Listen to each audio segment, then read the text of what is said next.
এটা রেখে দেবো আমার কাছে, যতদিন না সকলের সামনে আমাদের মালা বদল হচ্ছে। মালা তো শুকিয়ে যাবে। শুকোতে দেব না, এটা রোজ দেখবো আর তোমার কথা মনে করব। ঠাকুরপো, ও ঠাকুরপো, এই যে আমার জলপুরি কই? এই তো। আয় কাকা, তোর বিয়ে?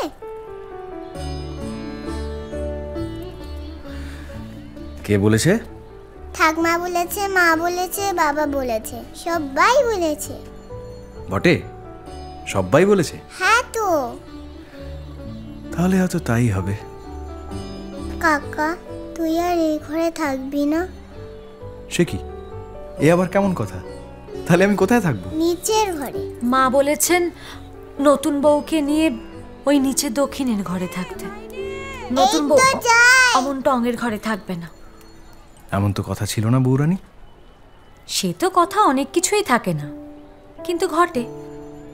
আবার অনেক কিছুর কথা থাকে অথচ ঘটে না। তার মানে? তুমি জানো ঠাকুরপো, ললিতারাও বাড়িতে এসেছে।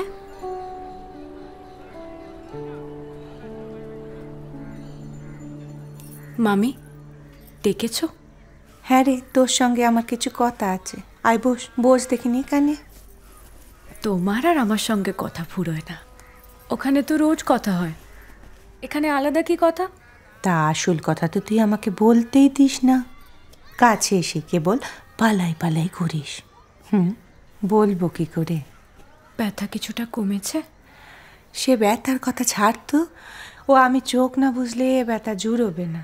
এবার দুদিনে যদি ব্যথা না কমে, আমি ঠিক করেছি তোমাকে একজন মেয়ে ডাক্তারের কাছে নিয়ে যাব। বেজায় করা ডাক্তার, জামাপুকুরে বাড়ি, পিটন গাড়িতে শহর দাপিয়ে বেড়ান। ছাড় তো।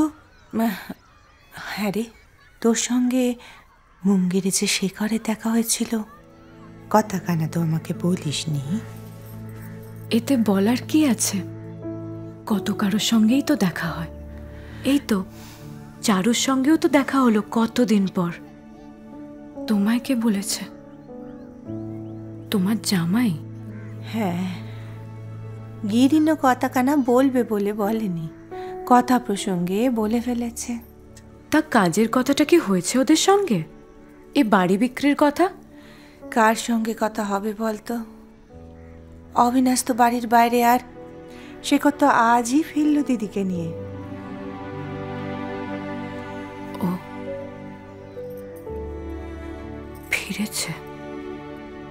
মাকে বলে দিও আমি এ ঘর ছেড়ে যাব না, এখানেই থাকবো। ঘর পাল্টে যাওয়াই তো ভালো। কেন? এই ঘরে তো তোমার অনেক স্মৃতি, যা তুমি অস্বীকার করতে চাও। তোমার কথা আমি কখনোই বুঝি না। তাহলে গোটা গোটা করে বলি, তোমরা পুরুষ মানুষেরা এই সহজ কথাগুলো কেন বোঝো না বলো তো? এই যে একটা নতুন মানুষ নিয়ে আসছো ঘর গোছাবার জন্য, তাহলে পুরনো মানুষটার কি করবে? এই ঘরটা না হয় তার স্মৃতি হয়েই থাক। তুমি ভুলে যাচ্ছ বৌরানী, গত 4 বছর সে নেই এখানে। এই ঘর আমিই গুছিয়েছি, সে না। যাক, তাও এবার নিজের মুখে স্বীকার করলে। কি স্বীকার করলাম? তা কি? যে তার স্মৃতিতে সবকিছু ভরে আছে। কেন বারবার এই অর্থহীন কথাগুলো বলে যাচ্ছ? কোনো অর্থই কি হয় না?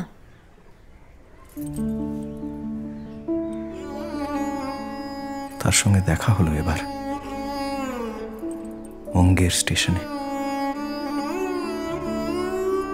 সে চমৎকার আছে, সুখে আছে।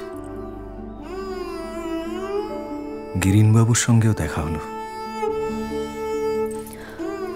তার জন্য প্রাণখানা দিতে বাকি রেখেছেন।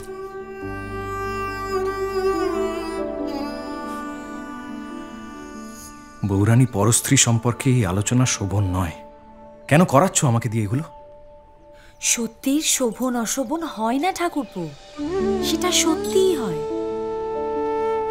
আর নিজেকে আপনার কাছে এমন করে পর করে দিও না।